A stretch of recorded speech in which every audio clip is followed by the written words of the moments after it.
40-დღიანი დიდი მარხვა თავად მაცხოვრის მიერ არის დადგენილი. მათ ეს სახარებაში ვკითხულობთ. მაშინ იესო აყვანილი იყო უდაბნოში სულის მიერ ეშმაკისაგან გამოსაცდელად და იმარხულა 40 დღე და 40 ღამე.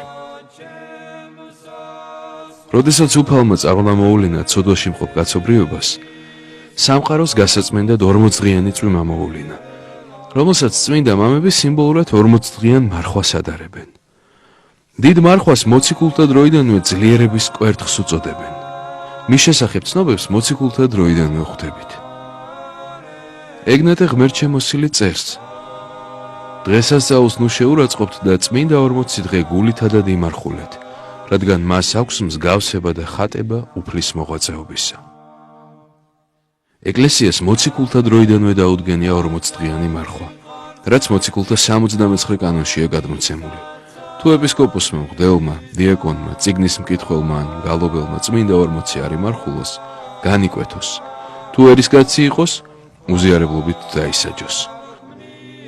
40-დღიანი მარხვა მართლმადიდებელი ქრისტიანისთვის ძველთაგანვე საუკეთესო მნიშვნელოვან სამოღვაწეო ასპარეზად ითვლებოდა. დიდი მარხვა განწმენდის სინანულის, ზიარების, ღმერთთან მიახლების საუკეთესო საშუალებაა, რომლის დროსაც მთელი სისრულით გამოვლინდება რწმენა და სიყვარული ღვთისა. ეკლესია მორწმუნეების სულიერ და ფიზიკურ მომზადებას დიდი მარხვისათვის რამდენიმე კვირით ადრე იწყებს. მას წინ უძღვის 3 კვირა. პირველი კვირა მეზვერისა და ფარისევლის კვირაა.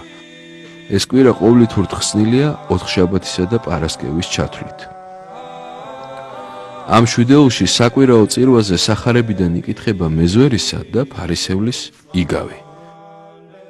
უფალი ამიგავით გვაჩვენებს მხურვალე და გულითადი სინანულის ძალას.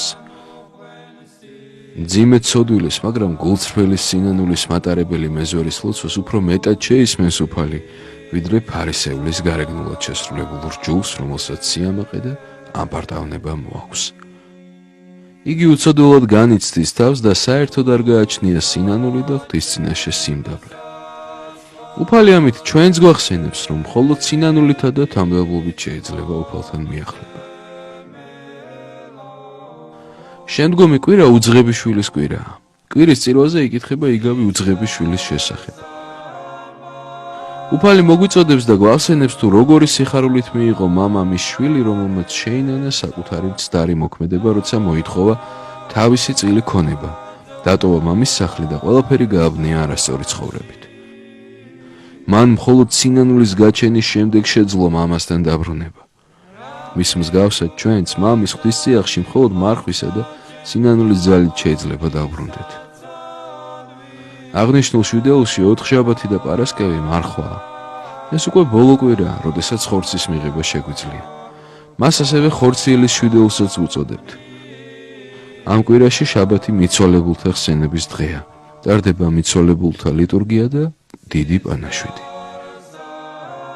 მარხვის დაწყებას წინ უშუალოდ ყველიერი შვიდეული უძღვის. ამ კვირაში ხორცს აღარ ვღებულობთ. რძის ნაწარმით, კვერცხითა და თევზით ხსნილია ოთხშაბათი და პარასკევი. ამ კვირის წირვაზე ეკლესია შეეხსენებს მორწმუნეებს საშინელ სამსჯავროს და მოგვიწოდებს გულმხურვალის სინანულით ღვთისწიაღში დაბრუნებისკენ. ყველიერის კვირის ოთხშაბათს წუღრზე იწყება კითხვა ეფრემ მასურის ლოცვისა.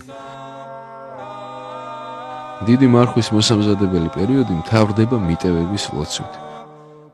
ყველიერის კვირის წირვის შემდეგ ტარდება მწუხრის ლოცვა. ზოგ ტაძარში შესაძლოა უფრო გვიანად შესრულდეს. მისი დასრულების შემდეგ წინამძღვარი ყველასგან ითხოვს პატიებას.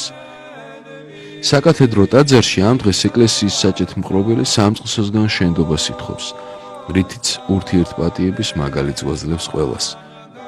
შესაბამისად, სამწყსოც ითხოვს როგორც პატრიარქის, ასევე ერთმანეთისაგან შენდობას. ყველა ჩვენგანი უნდა ვითხოვდეთ პატიებას მათგან, ვისგანაც მეტად გვეწყინა ან ვაწყენინეთ და არა მისგან, ვისთანაც შეხებაც კი არ გვქონია. მხოლოდ მაშინ იქნება ჩვენი სინანული გულწრფელი და ნამდვილი ღვთის წინაშე.